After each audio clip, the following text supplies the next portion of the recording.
Hello, everybody. Hello and welcome back to the BBA webinar series. Delighted you could all join us. If you haven't been here before, I start with a bit of admin stuff and things. My name is Pete Sumpton. I'm a marketing consultant. I'm your host today. I'm delighted to be joined by Howard and Phil.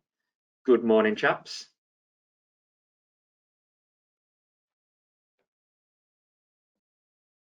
Good morning. Morning. They'll be doing their thing in a few minutes time. Like I say, I'm just going to do the admin to kick us off. So let's get into this, shall we? First things first, these are webinar series from the BBA. Like I said, the little graphic at the bottom will show you where you can find current and future webinars. You go to the BBA website. At the top, there's a tab, past webinars. Click on that. And if you scroll down, you can see future webinars in the future, and also you can get any past webinars which we've done, which we're racking up a fair few now. I think we're into the 20s, something like that, all of interest. If you don't want to miss out on any, subscribe to the mailing list. So the way you do that is scroll down to the very bottom of the website, and there's a little link on the right hand side. Or you can follow that URL. You won't be able to click it on the screen right now, but the reason it's on the slide is because we, for every single webinar, past webinar we have, we make the slides into PDFs and put them on the specific web page that's linked to this webinar, which again can be found on the past webinars if you go to the webinar page on the website. I've said webinar a lot there, so let's move on. Just a little bit of intro to who the BBA actually are. For over 55 years now, I think, the BBA have been helping within construction and manufacturing build confidence in solutions, services, designs, creations, innovations throughout the entire construction supply chain.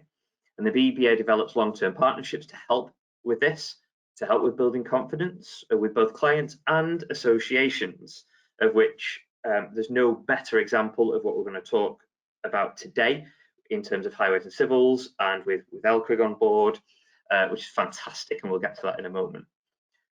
What the BBA looks to do is to push and promote continued growth, not just within the UK, but in a global marketplace.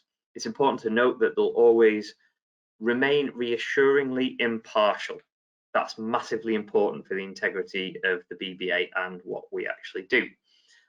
Again, it's important to note, like I say every time, they're a for-profit organisation, the BBA, but limited by guarantee, which is a bit of a head scratcher. But what that actually means is that the BBA look to reinvest any profits they make for the good of the industry and into the industry as a whole, for the benefit of myself, everyone on this webinar, and other industry stakeholders. That's important to note. We're here to help and support in any way we can. How do we actually do this? So what do the BBA actually do? More commonly known for BBA agreement certification, and that comes under the banner of PAC, Product Approval Certification, which includes reproduction certification and HAPAS certification, which is linked to highways and infrastructure. But you might not know that we do testing, audit and inspection, management systems, such as ISO 9001, and more recently, UKCA marking conformity and UKTA information. So if you're interested in any of that, get in touch, but this isn't a sales pitch. This is just to let you know what the BBA do as a whole. To put that into perspective and to add some numbers around it, we've issued over 6,000 certificates. And on an annual basis, inspections and assessments, we do over 8,000. So that's just to show you the breadth and scope of what the BBA do on an annual basis, and in its entirety, the certification we've produced and provided, and still do. Okay, that's enough from me, way more than you need. What are we going to cover today? Well, delighted that Howard and Phil will give us an introduction to LCRIG, who they are. We'll take a look at product certification and testing, product acceptance schemes and what they are, and we'll go into a bit more detail around that. We'll have a look at a case study covering certification, the processes and the outcomes and how that all works in terms of highways. And then if we've got time at the end, we'll have a quick Q&A. So if you do have any questions, use either the chat function or the question function on this webinar throughout any point in this webinar, and we'll get to the questions at the end. If we don't have time to answer any of your questions, we will get back to you. Promise you that we will get back to you via email with an answer to your question. Okay, that's enough from me. Let's move on to the good stuff. And what I'm going to do now is pass over to Howard, who's going to run things from here. So let me just change presenter over to Howard, and then Howard, you should have control, and it will be over to you when you're ready. Okay, I've done the first bit. What's the second thing I need to do? At the bottom, just yep. to the right, there's that little square with a line and dash underneath it, next to the minus sign. Yes. Yeah, that one. Yep. There you go. Okay. You're all good to go. Great stuff. Okay, thank you very much. Yes, good morning, everybody. I'm Howard Robinson. I'm the Managing Director of ASI Solutions. Can you all see the presentation? Yep, we're all good. Okay, I can't see the slides. Did you need to see them? It'd be helpful. Okay, cool. So are you dual screening?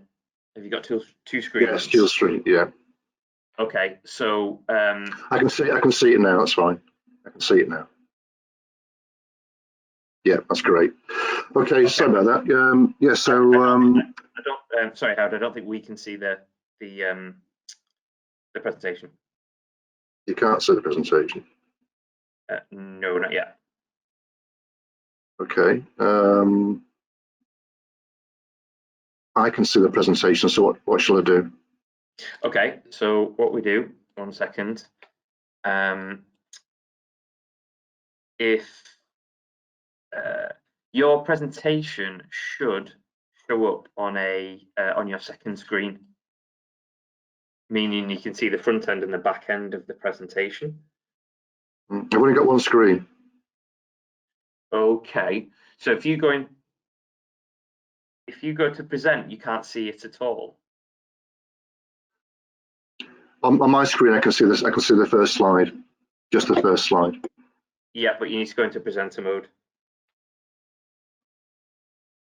I mean, I can run the slides if there's an issue. Yeah, you run the slides, probably easier. You do it. Okay, no problem. Just sorry about this. No, we're all good. These things happen. Centre tries. Just while you're doing that, just while you're sorting the slides out, the reason that myself and Phil are doing the presentation today is we obviously work for a company called ASI Solutions, but we're also a member of this council-run trade body called LCRIG, Local Council Roads Innovation Group. And I think the BBA contacted LCRIG and asked for LCRIG to organise for one of its members to give their views really and opinions on product assessment and what it is and how it works and so on. So I'm going to do the first sort of 10 minutes, give a broad overview, and then Phil, who's our head of technical services, will cover a case study to show how HAPAS works in practice. Yeah, so we've been involved with HAPAS for 15 years, and currently about 29 LCRIG associate members have got HAPAS certification. Next slide, please. So just a few words about LCRIG. As I say, 79 council members, 89 supply chain members. They formed in 2013. They were set up initially by a guy called Will Britton, who is the president of LCRIG. Will is head of highways to Blackpool. And Will was, I guess, frustrated by the traditional approach to road maintenance, which is generally quite reactive. He wanted to encourage innovation into the local road sector as well. And that's really what LCRIG's all about. It's about providing an opportunity for supply chain companies like ourselves to present our wares and our products and services to the LCRIG members to try and encourage the adoption of preservation treatments and other similar type surface treatments. Next slide, please. So what do? They organise lots of meetings, LCRIG meetings. They invite their council members along to attend these meetings, to share skills, knowledge and experience, basically just raise awareness within the local authority community of what techniques are now available for road maintenance. It helps authorities also with their self-assessment submissions as well, which is linked to highway maintenance funding. So the more innovation and sustainable local authorities become, it helps with their funding as well. They also work with other trade bodies. They run various technical training days, which is CPD accredited. They've got their annual conference, of course, Strictly Highways, which is normally held in Blackpool. And they've got various working groups to discuss compliance issues, standards, policies, and regulations. Next slide, please. So who are we? ASI, we're based in Wolverhampton. We've been trading for over 25 years. Our main product is called RHINOPHALT. You may have heard of it. It's an asphalt preservation treatment. And the context really is, road surface maintenance is normally around fixing defects or resurfacing. Our offer is all about delaying the need to do that by enhancing the life of the road surface, the asphalt surface course. So by treating it with our product, you can extend the life for typically 5 years per treatment. And so far, we've done about 22 million square meters around the world. Every continent's seen it used. It's mainly used on motorways, test tracks, airports, bridges, but increasingly in the UK, local roads. And we're currently working with a number of LCRIG members to introduce and develop this asphalt preservation context in the UK market. We don't apply the product. We work with a number of approved applicators. They'll also help to market and promote the product. And the technology is based on using a natural bitumen called gilsonite, which is fully oxidized. It's an incredibly hard and tough material, and it's sprayed on the surface, it penetrates in and seals the surface, and basically enhances the life of the asphalt. Next slide, please.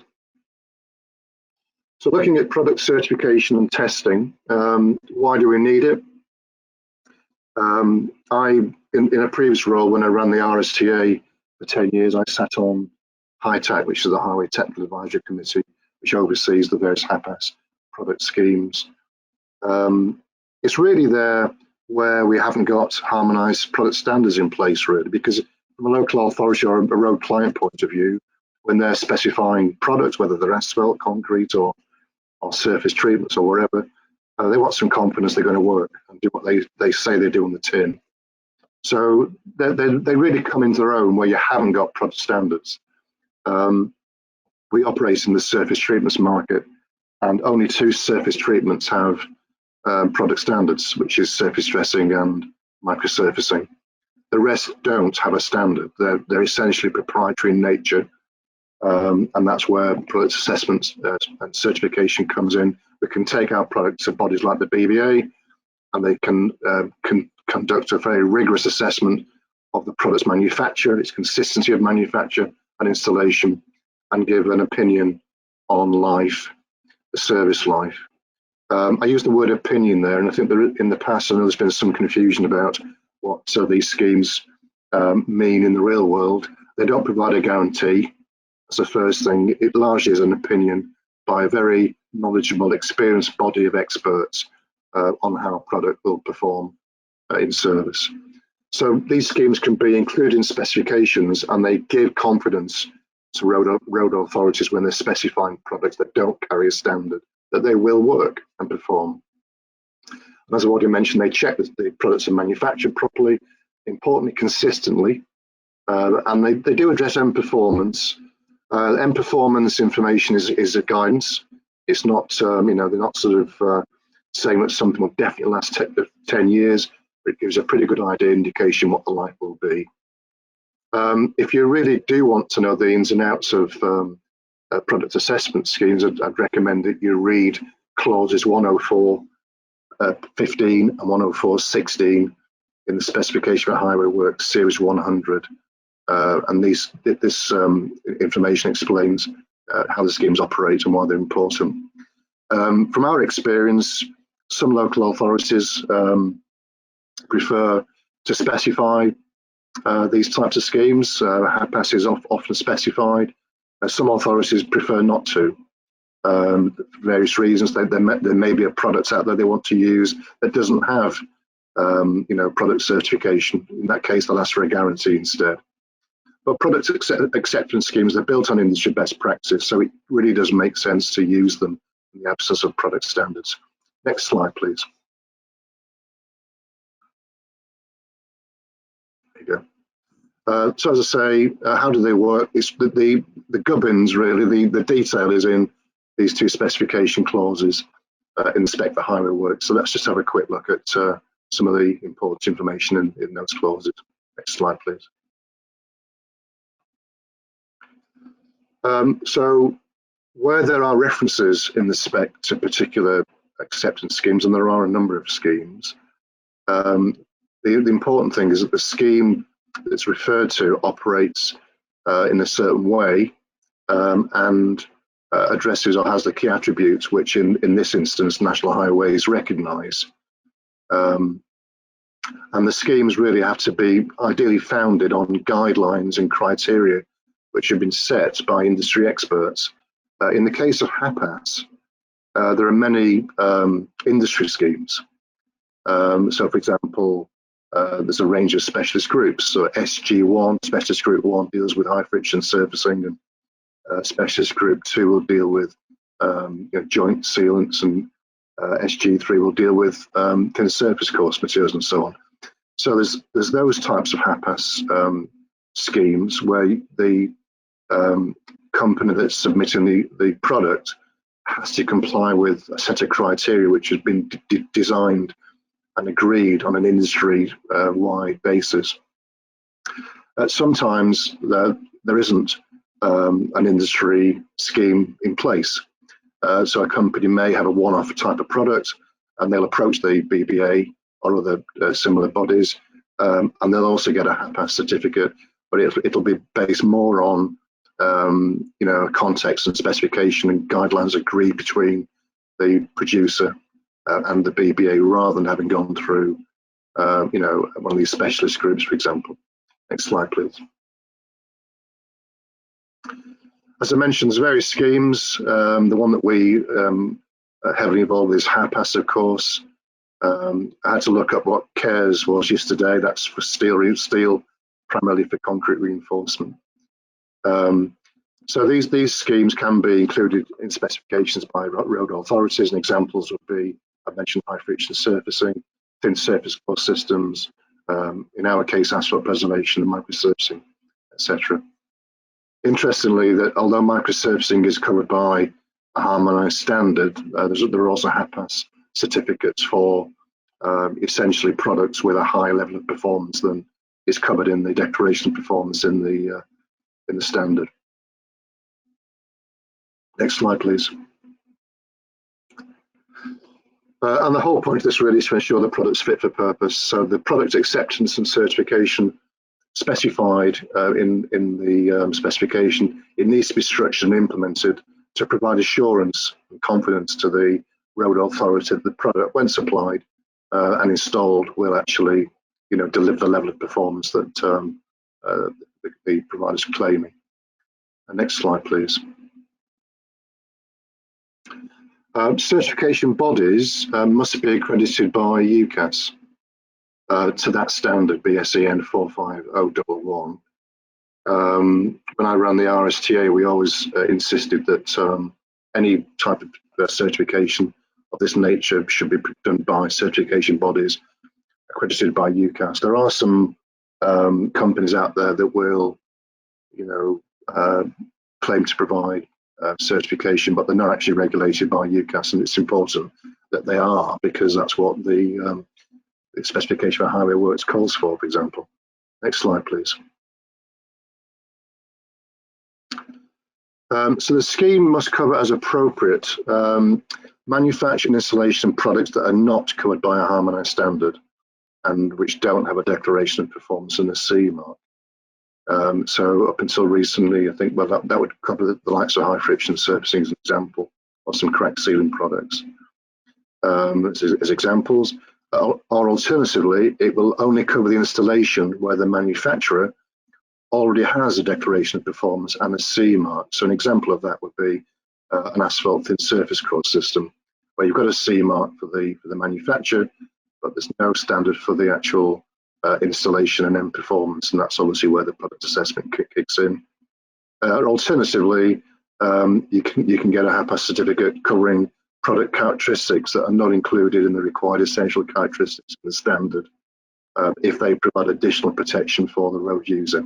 So there's different contexts for getting HAPAS type certificate. Next slide, please. And the scheme must have a technical supervisory panel providing oversight, and in the case of HAPAS, it's high-tech. That isn't a picture of high-tech, you'd be pleased to know. It's a rather older picture. That's the Highway Technical Advisory Committee. On high-tech, you've got all of the key road authorities represented, from National Highways, ADEPT, the Road Surface Treatment Association, other bodies in the past. You'd have had the HTMA there as well.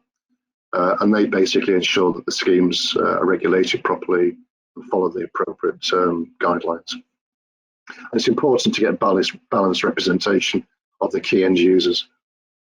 And underneath high-tech, as I mentioned, you've got a series of specialist groups, or SGs as we call them, which address different types of products, whether it's asphalt thin surface courses or cold mix asphalt, or crack sealing systems, or wherever. You've got a wide range. I think at the last count was about 8 or 9 of them. Next slide, please. And within the certification, clause 104, 15 and 16 asks for the scheme to cover factory production control, so quality control for production and installation, and also take account of end performance. And one of the critical aspects is consistency. You want to make sure that the product that was manufactured today is the same product that's manufactured, installed tomorrow. So consistency really is the key, and that really doesn't underpin the I think the essence of these types of HAPAS schemes. Next slide, please. Every product it has certified under a product assessment scheme, the organisation must make publicly available details of the assessment and the certification guidelines. Next slide, please.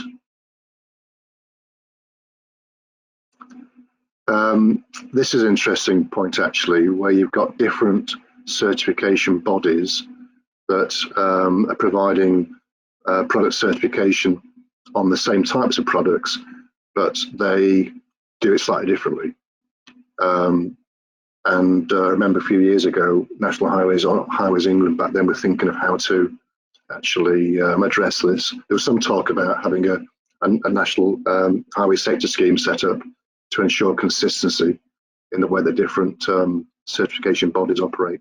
But in any case, any body that does provide product assessment has to be accredited as a technical assessment body in accordance with that regulation number 305/2011 of the Construction Product Regulation. So in our sector, you've obviously got the BBA with the HAPAS scheme. You've also got other companies like PTS out there, which will also provide a similar service. Next slide, please. So how do these schemes add value? They provide independent verification to substantiate claims being made by a product manufacturer against a set of criteria that's been developed either by the sector through these specialist groups, or between the manufacturer working with the certification body. And the certification indicates a level of performance which may or may not suit the chosen site conditions. And that's important because, I mean, we found in our own world of asphalt preservation, you know, our HAPAS certification was based on a 2-year trial on the M40, which is the second most heavy traffic road in the UK, and Phil will say a few words about that. Other products in our sector with HAPAS certification, in our opinion, haven't something on the same rigorous examination. So it's important from a local authority point of view that you know the background, and when you are specifying a product with HAPAS certification, it's got evidence of previous use under those particular road circumstances. And the certification schemes ensure the product's been rigorously tested to ensure it's fit for purpose, and it ensures the manufacturer's factory production control is able to ensure the product's manufactured consistently and installed consistently. I think that's the last slide from me, so I'm going to hand over to Phil. Thanks, Phil. Okay, I'm just going to finish off with ASI Solutions case study on their RHINOPHALT HAPAS accreditation. Next slide, please. Yeah, I mean, as Howard alluded to, the confidence what we have in our RHINOPHALT product, we did decide to choose the M40 motorway as our BBA HAPAS trial site. That's a big red line there from London all the way up to the West Midlands. Slide. Thank you. So, I mean, ASI had the RHINOPHALT introduced to the UK in early 2000, and then by 2005, we'd decided on the HAPAS trial section, applied and tested on the M40. The 2-year assessment was completed in 2007, and the HAPAS certificate awarded. And then the next financial year, UK Highways had adopted the RHINOPHALT as part of their maintenance strategy by introducing asphalt preservation onto their network. Next slide, please. So the RHINOPHALT assessment for BBA HAPAS assessment, that involved the manufacturing inspection visit, the factory production control, or the BBA UCAS lab testing to confirm that the product quality and performance is as it says it should be. Site testing to demonstrate that the surface treatment has improved or unaffected the asphalt surface properties. Other sites, what we've applied over the last couple of years, were inspected as well to demonstrate the same performance, to replicate the sort of testing and examinations what we've done on the BBA HAPAS trial site. 2-year site assessment survey on the performance. Then after those 2 years, we received our certificate. Next slide.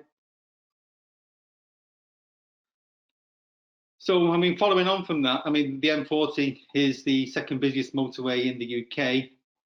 And from the HAPAS certification, what we received from the BBA, that gave UK Highways, the client on the M40, the confidence in the product performance of RHINOPHALT.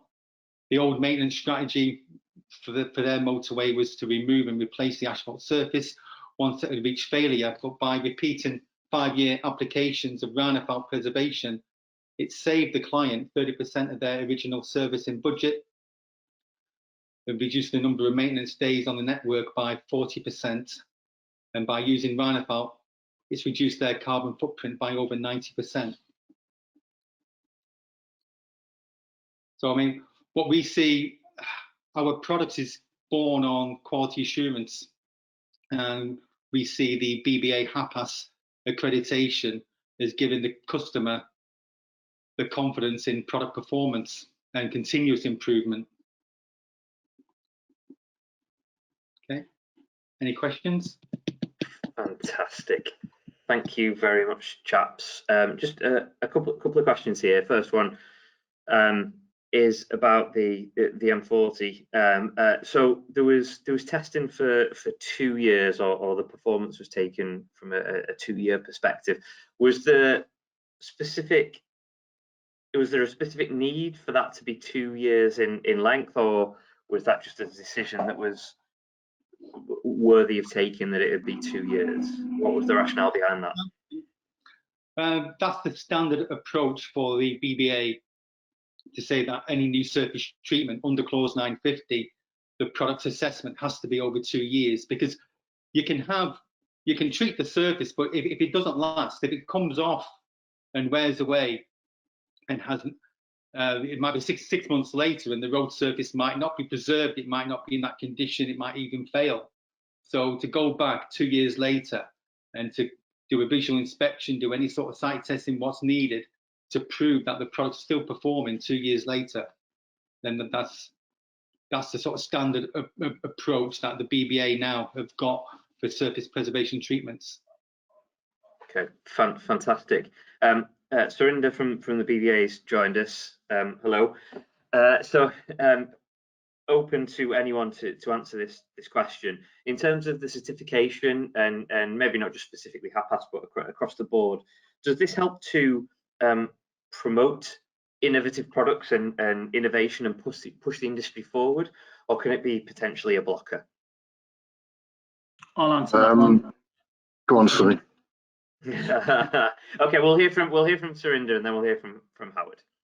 Yeah, so the original concept behind HAPAS certification was to certify products of an innovative nature, to gain a level of confidence through the supply chain, predominantly, the intended purpose being highways and related uses. But it doesn't necessarily have to be for products of an innovative nature. It can, we can assist in terms of developing or selecting the right tests for those sort of novel type products. But where there is also a deficiency in the specifications for highway works, a HAPAS certification or equivalent can help you gain that sort of level of traction into the marketplace. And what I mean by a deficiency in the specification is where you may have, or a client may have, additional performance claims above and beyond that specification. And so therefore the HAPAS certification helps to verify those performance claims. Now, it's important to distinguish UK CE mark or CE mark predominantly covers you up to the point of manufacturing, and HAPAS certification or equivalents can go above beyond manufacturing, but also to installation. So, and what that illustrates is a level of a greater quality control, and in the case of ASIs, it illustrates a level of higher quality assurance within the QMS system. Also, the harmonized standards tends to be limiting to sort of manufacturing, but what I mean by it is you could have a level of declarations made against a particular harmonized standard, but there won't be performance declarations. In some cases, you don't have to declare anything, and you can still get your CE and UK CE mark against that particular standard. With HAPAS certification or product certification, it allows you to sort of declare a level of performance, not just on the end use of the product, but through the whole sort of process of manufacturing to production, through production to installation. And I mentioned the deficiency in the specification, but that's also what a deficiency in the harmonized standard can be. So where you may have additional performance claims above and beyond the harmonized standard, a HAPAS certification allows you to verify those claims. Yeah, so that's me, my little piece. Fantastic. Howard, anything to add to that? Yeah, just to add, I think the importance of HAPAS and similar type product certification depends on the sectors that you're serving. So, for example, national highways, you're not going to get your product on the national highways network without a HAPAS or equivalent certificate. Simple as that, because Clause 950 stipulates that the producer must have a HAPAS or equivalent product certification. I think in other sectors, like the local roads market, for example, it's different. Based on my experience, I think local authorities often come from a position of, they ask about the 2 Ps really, which is procurement and price. So if you tick the box in terms of price, they'll listen to you. Then it's a case of how's the product procured. And if it's procured through their supply chain and their supply chain have got no real history or interest, dare I say, in specifying HAPAS type products, then it's not called up. So many specifications just don't call up HAPAS certification. Lots do as well. So I think my answer is, on the national highways network, it's absolutely a must. You must have it. In the local roads market, we promote it. We believe in it. It's best practice.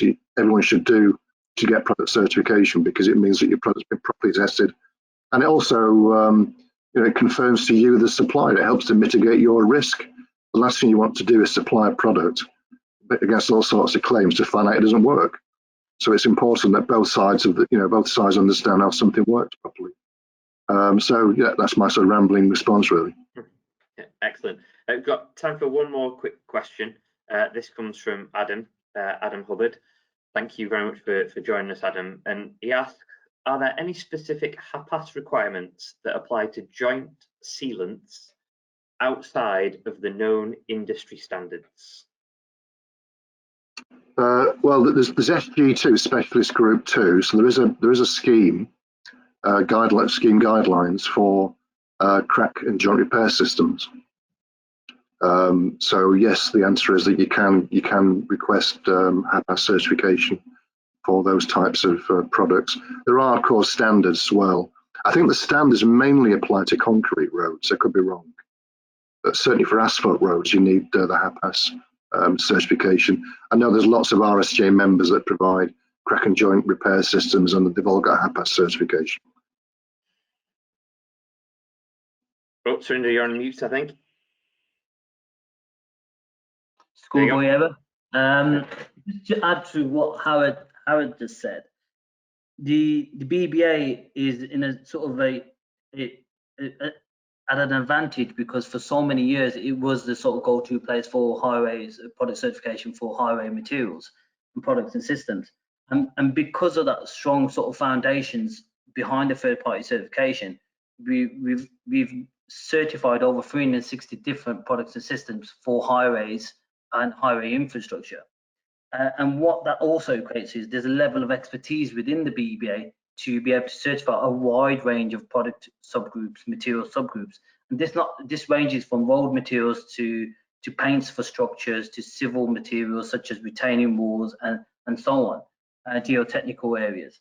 And the question around the specific the joint sealants is, yes, we have sort of have a national guideline document available to certify this family group of products, and other certification bodies may not be at that sort of level to be able to certify those type of products. So there is a distinction. So there are certification bodies approved to do certification, but they may not have the level of expertise or technical skill set to actually certify that type of product.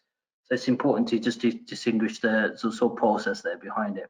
And that comes back to subclause 104.16, where there's a section just around competence of the individuals you're using to certify your products and systems. Fantastic. Chaps, thank you so much for all your efforts today. It's very much appreciated. Thank you for everybody for joining us today. We'll be back next week. Adam says thank you very much for that info. Adam, if you need any other info, I'm pretty sure Surinder or Howard or indeed Phil can help you out. So just let us know, get in touch with the BBA when we can put you in the right places. Yeah, thanks chaps. Thanks for everybody for watching, and we'll be back next week. Cheers. Cheers.